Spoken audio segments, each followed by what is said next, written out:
Tervitus sõbrad, 2023. aasta on juba täies hoos ja ma võin kihla vedada, et vähemalt osaliselt, kui mitte täiel määral, oled sa kõik oma selleks aastaks antud niinimetatud uusaasta lubadused juba unustanud, sellepärast et uuringute kohaselt lähevad 46% uusaasta lubaduste andjatest need lubadused käest ära hiljemalt veebruarikuu alguseks. On aga üks lubadus, mida on väga lihtne täita ja seda võib rahulikult teha ka veebruarikuus, minu poolest kas või märtsis. See on asi, mida mina teen iga aasta alguses. Ma vaatan üle oma kulud ja need kulusid võib olla niisugusi, millest on väga lihtne vabaneda, kulusid, mille olemasolust ma ei olnud üldse teadlikki.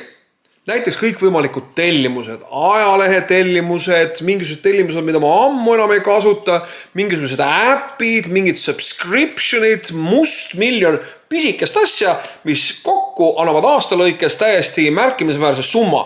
Need on kulutused, millest sa tegelikult ei pruugi ise üldse aru saada, nad sul on.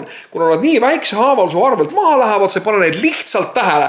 Igal aastal tuleb need kulutused üle vaadata ja maha võtta, likvideerida ja teenida teinekord mina isegi aastas 1000-2000 eurot nagu nipsti. Järgmine suurepärane nipp raha säästa on iga kord mingit uut asja ostma hakates mõelda, kas mul on seda uut asja ikka ilmtingimata vaja. Tee üks laeeksperiment, võta endale märkmik, võta endale pastakas ja iga kord, kui sulle tundub, et sul on vaja mingi uus asi osta, pane selle asja nimetus endale kirja ja pane sinna taha see summa, mida sa selle asja soetamisest peaksid välja käima.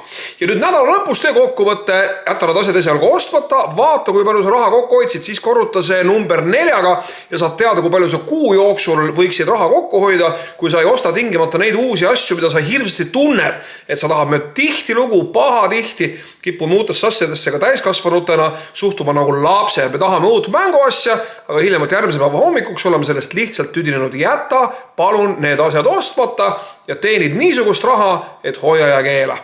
Ja kolmas nipp, mida ma julgen soovitada, on seotud mobiiltelefonidega, kõikide kulutustega, mida inimesed teevad oma mobiiltelefoniga seoses. Need tasub alati aasta alguses üle vaadata. Mina teen seda alati. Jaanuaris hiljemalt veebruaris viskan pilgu peale, kui palju ma raha maksan selle eest, et mul on kodus ja kaasas igal pool majal mobiiltelefon.